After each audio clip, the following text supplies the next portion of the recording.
دوستوں کی خدمت میں کہ اس زمانے میں جن دوستوں نے ہم مسکینوں کی آواز پر لبیک کہی، اللہ ان کو جزائے خیر دے۔ جنہوں نے توجہ نہیں کی، آج پھر ان کے سامنے کاسہ گدائی پھیلا کے رسول اللہ کی عزت کے نام پہ پھر درخواست کرتے ہیں کہ قادیانیوں کا بسیں چلانا، قادیانیوں کا یہاں پر وہ کسی ہندو کو قادیانی نہیں بناتے، کسی سکھ کو قادیانی نہیں بناتے، یہودی کو قادیانی نہیں بناتے، مسلمانوں میں سے لوگوں کو مرتد کر کے وہ قادیانی بناتے ہیں۔ ان کا مسلمانوں کی فہرستیں تلاش کر کے ایک ایک گھر میں اپنے لیفلیٹ بھیجنے، لٹریچر بھیجنا، قادیانیوں کی کم از کم اس شرارت پر آپ دوستوں کا اب دل ختم نبوت کی خاطر پسیجنا چاہیے۔ میں توقع رکھوں گا کہ یہاں سے جانے کے بعد آپ یہ عزم لے کر جائیں گے کہ جس طرح سیدنا صدیق اکبر سے لے کر اس وقت تک امت نے رحمت عالم کی ختم نبوت کی حفاظت کا کام کیا ہے، ہم بھی کریں گے۔ کیا توقع رکھوں کہ کیا آپ دوست کریں گے؟ آہستہ بولتے ہو، کریں گے؟ اسی سلسلے کی ایک کانفرنس 11 جولائی کو ہوگی برمنگھم میں، اس میں بھی تشریف لائے، یعنی اگلے اتوار کو۔ اسی پر اکتفا کرتا ہوں۔ اقول قولی ھذا استغفر اللہ لی ولکم ولسائر المسلمین۔ And now our next speaker, Engineer Tariq Mahmood Sahab. He will share a few words with us, inshallah. Engineer Tariq Mahmood Sahab from Birmingham. Bismillah ar-Rahman ar-Rahim. Nahmaduhu wa nusalli ala Rasulih al-Kareem. In a very few minutes, I will make a few remarks. Basically, I would like to call you to help me and help this help the Khatm al-Nubuwwat conference and all the efforts in this very field. That is that we have to concentrate and attract those who are going to the hellfire.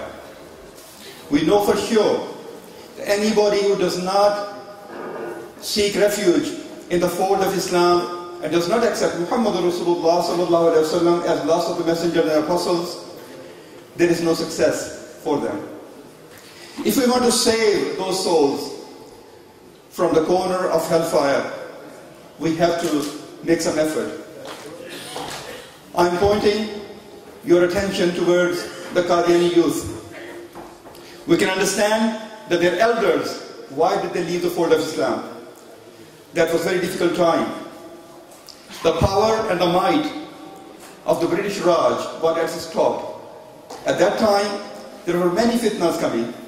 There were worldly attractions. There were reasons we can understand why Qadiani's fitna, why did it appear, why did it surface, why did Mirza Ghulam Ahmad start all this? Because the government at that time wanted to find differences in Muslims and divide them in order to strengthen their own government and their own control, not only on India and Pakistan, but over the whole world. At that time, not only Mirza Ghulam Ahmad proclaimed to be Messiah and then a messenger and so on, but at the same time, in South America, in Africa, there were many other people who also made similar claims. So we can understand why did they go astray. Mirza Ghulam Ahmad, for example, initially he tried, at the suggestion of their masters, to be Messiah, and then he advanced, and then he tried to claim to be a messenger, and then he even went as far as claiming that he is Astaghfirullah al-Azim, he is complimentary Muhammad Rasulullah sallallahu alaihi wasallam, Astaghfirullah al-Azim. And then the last 10 years of his life, he tried to retract that, but without clearly saying that he was wrong, he is false, and the reasons why he went this far, and why did he try to do what he did for the sake of his masters.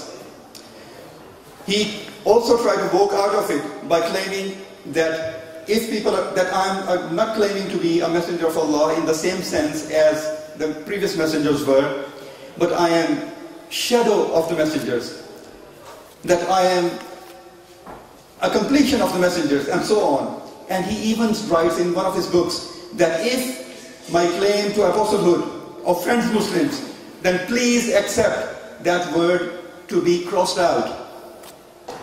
There is clear words کہ آپ مجھے کاٹا ہوا نبی سمجھ لیں. کاٹا ہوا نبی, that I have been crossed out. And we say we agree. We disagree with all your message, but we agree with this line, that you are crossed out. But now the problem is that our heart and our efforts should be concentrating on if we can save their youth. Their youth are not in the same predicament. They are not under that colonial rule that their forefathers were. So my appeal is that, oh Qadiani youth, please try to concentrate and think about the circumstances under which your leader came to claim the leadership. Those were special circumstances. He claimed to be Messiah because Muslims at that time were oppressed. They wanted a reliever. They wanted their difficulties and their slavery to go away, break away from all these difficult circumstances. They were being oppressed. So Mirza Ghulam Ahmad said that I am the Messiah. If you come to my fold, then all these difficulties will go away. Christianity will finish. The pig and the swine, pork will disappear. All Christians will come to the fold of Islam, and they will denounce the cross and they will denounce the pig. That's the claim he made. He said, times of peace and tranquility will return. These are the claims he made. O Qadiani youth, let's take the message to them. Please think, you were offered success by this false prophet of yours. You were promised success and peace and tranquility. End of Christianity. Did that happen? No, it did not happen in the lifetime of Mirza Ghulam Ahmad. Okay, then they started this. They created their own creed and their own faith parallel to Islam. That is, they started to having caliphs. Like we have Khulafa after Prophet Muhammad Rasulullah Sallallahu Alaihi Wasallam. They also try to follow the same route. So this royal family of theirs, that is the descendants of Ghulam Ahmad Qadiani, his sons and his grandsons and so on, it's a royal family. They have all the taxes collected and they live a different life from ordinary Qadianis. Let's appeal to the Qadiani youth. Think about it. That when Mirza failed, they tried to deceive you second time. That is, they said, okay, those promises did not come true in the life of Mirza Ghulam Ahmad, but these will come true during the time of Khilafah. Now, his sons went one after another, their grandsons went one after another, and now Mirza Masroor is making the same false promises. How long are you going to be deceived? 100 years have gone past. These promises will never come true. If Qadianis, as they claim to be, on the right path, and they claim that we Muslims are on the wrong path, you were promised success. You were promised that the success from Allah subhanahu wa ta'ala will come to you to help you. What's happened? Muslims are all united and Qadianis are facing nothing but misery and disgrace. Who is on the side of Qadianis? Non-Muslims. Like America will help them, like United Kingdom will help them, like Germany will help them. But they are, so one way of recognizing somebody is, who is their friend? Oh Qadiani youth, think about it. Your supporters are those who are arch enemies of Muslims. How long are you going to be deceived in this way? Please come to the fold of Islam.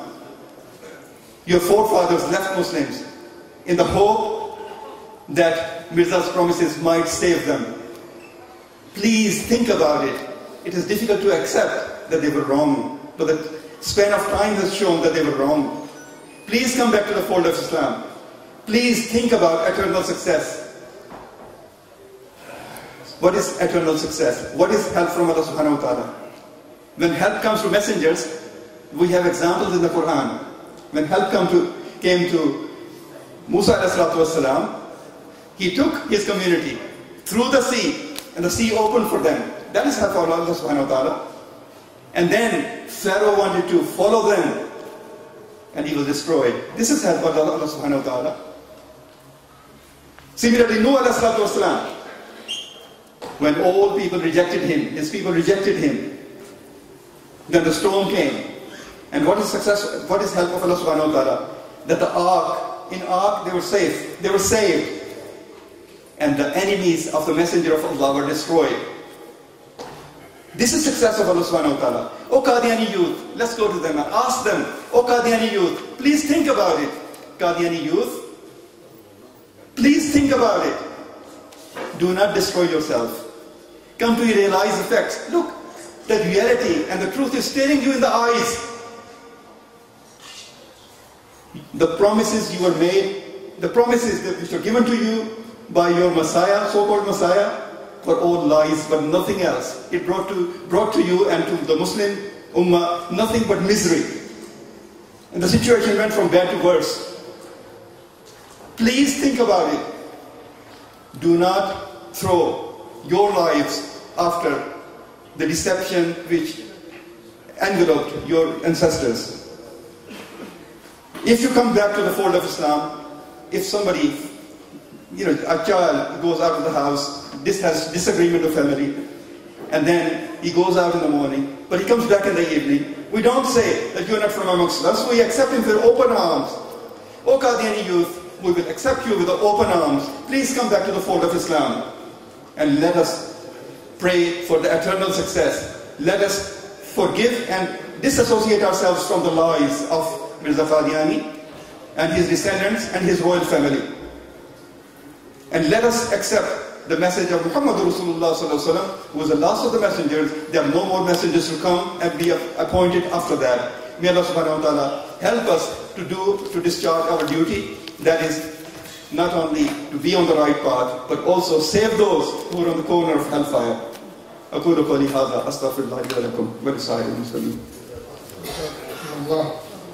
ابھی آپ کے سامنے عالم اسلام کی عظیم دینی university Darul Uloom Deoband کے محتمم مولانا محمد سالم قاسمی صاحب کی خدمت میں سپاس نامہ پڑھنے کے لیے تشریف لا رہے ہیں شبان ختم نبوت لندن میں سے حافظ محمد حمزہ.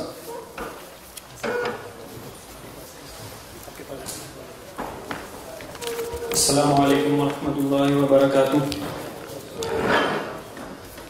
سپاس نامہ عقیدت بخدمت جناب مولانا محمد سالم قاسمی محتمم دارالعلوم دیوبند کی خدمت عالیہ میں.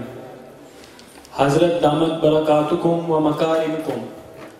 السلام علیکم ورحمۃ اللہ وبرکاتہ. ہم مسلمانان یو کے اس پیرانہ سالی میں آپ کی اس تکلیف فرمائی کے دل کی گہرائیوں سے شکر گزار ہیں کہ آپ نے اپنی آمد سے سرزمین انگلینڈ کو مشرف فرمایا. عالی جا دارالعلوم دیوبند اپنے مسلکی اعتدال میں ایک تاریخی شہرت رکھتا ہے. ہندوستان کے جمہور مسلمان جب ایک علیحدہ خطہ کے حصول کے لیے اٹھے تو قائد اعظم نے ان سب کی دینی قیادت کے لیے دیوبند کے محدث جلیل مفسر قرآن علامہ شبیر احمد عثمانی رحمۃ اللہ تعالی صدر محتمم دارالعلوم دیوبند کو اپنے ساتھ لیا.